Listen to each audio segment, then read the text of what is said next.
Tourist family. ഞാൻ പടത്തിൻ്റെ trailer കണ്ടപ്പോൾ എന്നെ കാണണമെന്ന് വിചാരിച്ചൊരു പടമാണ് തിയേറ്ററിൽ പോയിട്ട്. പക്ഷെ കാണാനായിട്ട് പറ്റിയില്ലേ. അപ്പോൾ OTT ഇറങ്ങിയിട്ടുണ്ട്. കണ്ടിട്ട് ഇപ്പോൾ 2 ദിവസമായി.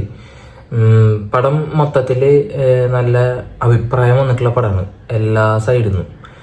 അപ്പോൾ ഈ പടത്തിനെ കുറിച്ച് നിങ്ങൾക്ക് അറിയണ്ടായിരിക്കാം. ടൂറിസ്റ്റ് ഫാമിലി എന്ന് പറയുന്ന പടം ഞാൻ റിവ്യൂ ചെയ്യണതുകൊണ്ട് അറിയണ ആൾക്കാരാവരുത് നിങ്ങൾ. ആവില്ല.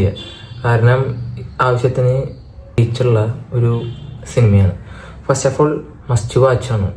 കാരണം ഈ കുറച്ച് കാലത്തിനിടയ്ക്ക് കണ്ടൊരു നല്ല സിനിമ. വാഴയ്ക്ക് ശേഷം എനിക്ക് ഭയങ്കര ഇഷ്ടപ്പെട്ട ഒരു ഫാമിലി കോമഡി ഡ്രാമ സിനിമയാണ് ടൂറിസ്റ്റ് ഫാമിലി. 2 മണിക്കൂർ 30 മിനിറ്റാണ് പടം തുടങ്ങണത്. പടം തുടങ്ങിയ ഒരു 20 മിനിറ്റ് പടം തുടങ്ങിയ 20 മിനിറ്റ് ഭയങ്കര നോർമലായിട്ട് പ്രത്യേകിച്ച് ഒന്നുമില്ല. ഒരു ഇൻട്രസ്റ്റിംഗ് അല്ല എന്ന് വെച്ചാൽ ഒരു ഓളത്തിൽ കൊണ്ട് ആ പടം തുടങ്ങണത് ഒരു 20 മിനിറ്റ് വരെ. അത് കഴിഞ്ഞാൽ പിന്നെ പടം ഒരു മാറലെന്ന് വെച്ച് കഴിഞ്ഞാൽ ഒരു ഫീൽ ഗുഡ് സാധനം. അത് മെയിനായിട്ട് ഈ പടത്തിൽ പെട്ടപ്പെട്ട ഡയലോഗുകളുണ്ട് എന്ന് വെച്ച് കഴിഞ്ഞാൽ ഇതിൻ്റെ സ്ക്രിപ്റ്റിലാണ് ഈ സിനിമ ഇരിക്കുന്നത്. ഇതിൻ്റെ ഡയറക്ടർ ഇൻസ്പയർ ആയിട്ടുണ്ട് വല്ലാണ്ട്. കാരണം ആളുടെ ഇൻ്റർവ്യൂ കണ്ടപ്പോൾ തന്നെ നമ്മളെപ്പോലെയുള്ള ഒരാളെ ആയിട്ട് സാമ്യം തോന്നുന്ന ഒരാളാണ്. ആളിതിലൊരു വേഷം ചെയ്തിട്ടുണ്ട്. എന്തോട്ടമോനെ അഭിനയം മുട്ടുണ്ടാവും. സൂപ്പറായിട്ട് ആക്ട് ചെയ്തിട്ടുണ്ട്. ഇതിലെല്ലാവരും നല്ല രീതിയിൽ അഭിനയിച്ചിട്ടുണ്ട്. നല്ല പടമാണ്. പെട്ടപ്പെട്ട സീനുകളുണ്ട്. മനുഷ്യന്മാരുടെ സ്നേഹമുള്ള ആൾക്കാരാണെങ്കിൽ നിങ്ങൾക്ക് ഈ പടം ഇഷ്ടാവും. അല്ലാണ്ട് മറ്റേ ഈ ഫൈറ്റ് പടം അങ്ങനത്തെ ഓരോ ജോണറുകൾ ഉള്ളവർക്ക് ചിലപ്പോൾ ഇഷ്ടാവാൻ ചാൻസ് കൂടുതലാണ്. ഞാൻ ഫീൽ ഗുഡ് പടത്തിൻ്റെ ഒരു ഫാനാണ്. അപ്പം അതുകൊണ്ടാണ് പറയണത്. എല്ലാവർക്കും അങ്ങനെ ആവണമെന്നില്ല. പക്ഷെ എന്നെ സംബന്ധിച്ചോളം മസ്റ്റ് വാച്ച് ഒരു അടിപൊളി സിനിമയാണ്. ഇൻ്റർവെല്ല് കഴിഞ്ഞാൽ വേറെ ലെവല പടം. ഇൻ്റർവെല്ല് അടിപൊളി സാധനമാണ്. ഒരു നൈസ് ഇൻ്റർവെല്ലാണ്. ചിരിക്കാനുള്ളൊരു സാധനമുണ്ട്. ഇൻ്റർവെല്ല് കഴിഞ്ഞാൽ പിന്നെ പടം കുറച്ചും കൂടി എൻഗേജിങ് ആയിട്ട് ഇരിക്കും. എൻഗേജിങ് ആവാന്ന് വെച്ചാൽ ഭയങ്കര മുഴുവൻ നമ്മൾ സിനിമയിൽ. ക്ലൈമാക്സിന് മുമ്പ് ഒരു പള്ളിയുടെ ഉള്ളിൽ വെച്ചിട്ടുള്ള ഒരു സീനുണ്ട്. അതിലത്തെ നടനാണ് ഇതിലത്തെ ഡയറക്ടറാണ് അഭിനയിച്ചിരിക്കുന്നത്.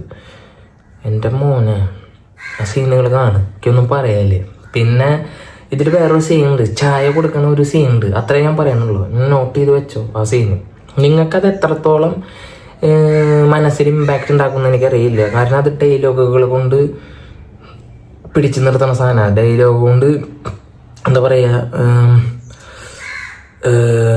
മനസ്സിനെ കുലിക്കണ ഒരു സംഭവമാണ്. ചിന്തിക്കാനുള്ള കുറേ സാധനങ്ങൾ ഉണ്ട്. പിന്നെ ക്ലൈമാക്സിലൊരു ഡയലോഗ് ഉണ്ട്. ഇതിലൊരാൾ തിരിഞ്ഞു നിന്നൊരു ഡയലോഗ് പറയും. ഒന്നും പറയാല്ലേ. അടിപൊളി ഫീൽ ഗുഡ് പടമാണ്. നിങ്ങൾ ധൈര്യമായിട്ട് കണ്ടോ. ഞാൻ പറയണെങ്കിൽ നിങ്ങൾക്ക് സമയം പോവില്ല, വേസ്റ്റായി പോവില്ല. ഇത് കണ്ടില്ലെങ്കിൽ ഒരു നഷ്ടം എന്ന് വേണമെങ്കിൽ പറയാം. കാരണം അത്രയും നല്ലൊരു സിനിമയാണത്. ഇതിൻ്റെ ഡയറക്ടറിൻ്റെ ഫസ്റ്റത്തെ സിനിമയാണ്. ഒരിക്കലും നമുക്ക് ഫസ്റ്റത്തെ സിനിമയാണെന്ന് തോന്നില്ല. കാരണം കഴിവുള്ള ചെക്കനാണ്. അത് കണ്ട ഈ സിനിമയോട് തന്നെ അവൻ മറുപടി കൊടുക്കാനുള്ളവർക്കൊക്കെ മറുപടി കൊടുത്തിട്ടുണ്ട്. ഇൻസ്പയർ ആയി ഇരിക്കുന്നുണ്ടെങ്കിൽ അത് അവൻ അത്രയും കഴിവുള്ളതുകൊണ്ടാണ്.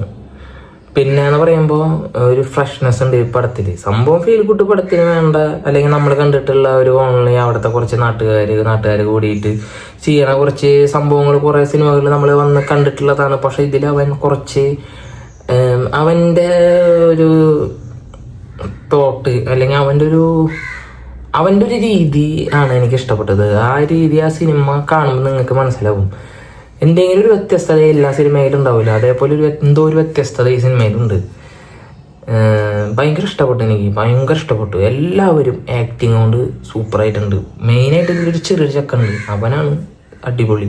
കോമഡികളൊക്കെ ഭയങ്കര ഓവർ സാധനങ്ങൾ അല്ല, അങ്ങനെ ഓവറായിട്ട് പറയാൻ പറ്റുന്ന സാധനങ്ങളല്ല.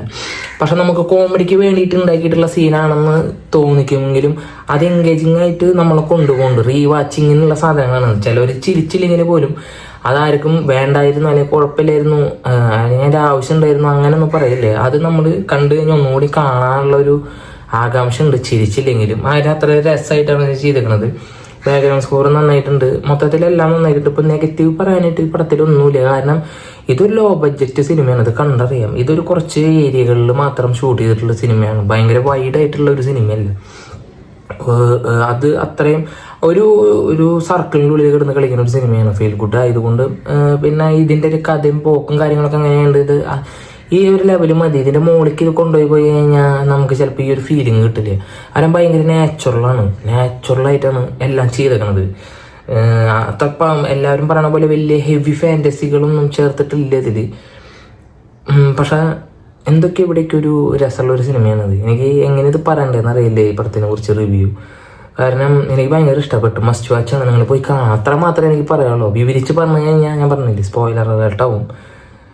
അപ്പോൾ എന്തായാലും നിങ്ങൾ ഈ പടം ഒന്ന് കണ്ടു നോക്കുക, എന്നിട്ട് നിങ്ങളുടെ അഭിപ്രായം പറയും. അപ്പോൾ ഞാൻ പറഞ്ഞതിൽ എന്തെങ്കിലും മാറ്റമുണ്ടെങ്കിൽ നിങ്ങൾക്ക് കമൻറ്റ് ചെയ്യാം. അപ്പോൾ മറ്റൊരു വീഡിയോ ആയിട്ട് വരുന്നവരിക്കും എല്ലാവർക്കും ഉണ്ടാക്കരുത്. ബൈ.